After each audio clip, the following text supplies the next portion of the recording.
Harry Potter, the exhibition is it's obviously a lot of the props from the films and costumes, but not just that. It also shows you how it's that on for like that's on, at first glance, but then you also see how much work has gone into making these things and how many man hours it has taken to make it.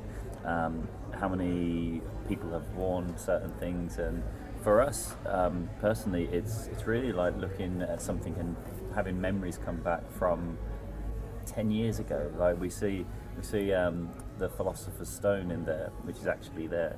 And I can remember when they were filming with that, everyone who held it had to wear like white gloves so they didn't stain it, and just little things like that.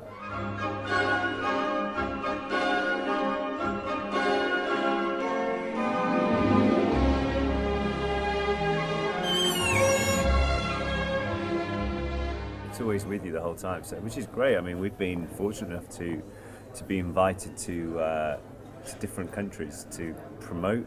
If you could say if it needs promoting, to talk about, I think it's the best way to say it, to talk about the films and talk about our experiences with it.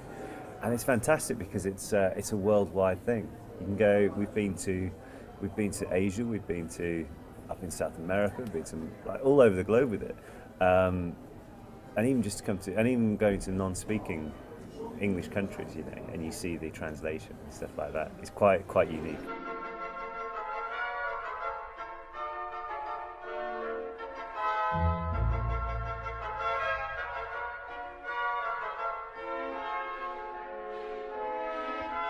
One of my favourite memories is going back to the second film, when we were filming in the Great Hall, but next door to the Great Hall in one of the sound stages was the Gryffindor Common Room.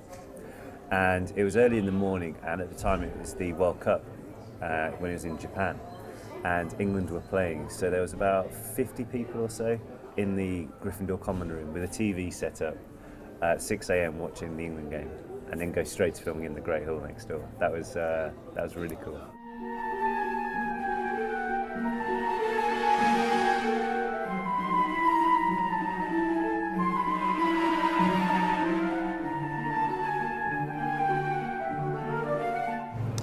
James. He looks like a very good looking chap. Thank you. And he wears silly bracelets. No, I'm joking. I would say Oliver's the smarter looking one. He's always tries to look a lot neater. Yes. I try and look neat, but sometimes it doesn't. Whatever. So I'd say Oliver takes himself a lot more seriously than I do.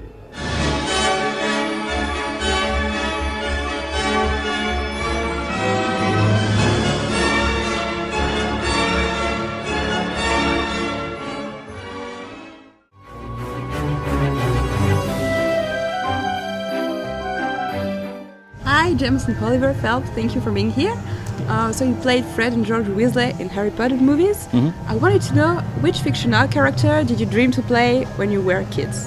I think it would either be Peter Venkman from Ghostbusters. It was like my favourite cartoon and film series ever. Yeah, Okay. Definitely that. Really? Yeah. And yours? I really like the Mr. Men books, and I was always clumsy, so I would be Mr. Bump, because he always bumps down everywhere. You wanted to be Mr. Bump? When I was a kid, yeah. Or Mr. Tickle. Got like the long arms like there. Okay. Okay. Yeah.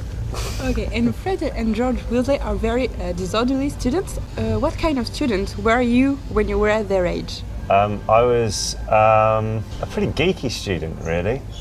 I always made sure I did my homework and everything. It may not have been correct, but I tried to make sure it was done. But I can remember when I was taking my my GCSEs, wishing that someone would fly in on a broomstick and unleash this huge dragon.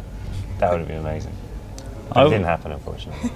I was always like a good student, and I always respected the teachers until I got to be about 14, 15, and then I wasn't. I was a lot more like Fred and George, and my grades improved, which I don't know how.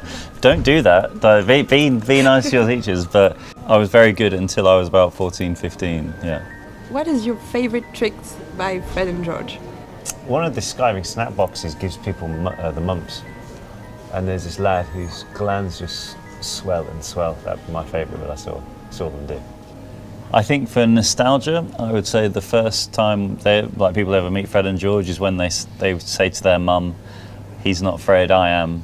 I think that's my favourite one. Yeah. On the shooting, did you joke around and pretend to be each other between the team and the other? No, not really. No, because it was too easy.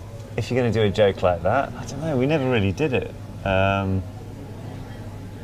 we never did. Not that one. We did do other jokes. We did other jokes all the time, but never. Oh no, that was James who did that. Okay, what kind of joke did you do? Yeah, well, we can say legally. We had a good laugh with a few of them. The one was they were opposite the studios. They were building apartment or offices, and they had the same radio as they used at the studio. So we got into their frequency. And Bonnie Wright is just as victim as this as we are. What the crew use a radio when they're filming, so all the departments can speak to each other. And the building site was using one of the same frequencies. So we could see them opposite as well. So we said, "You can go home now, guys." And you hear the manager go, "Who's this? Who's this?" And then Bonnie at the time was like, "I'm saying you can go home. Who's this?" And you could see them having an argument on the other side of the street. That was really good to see.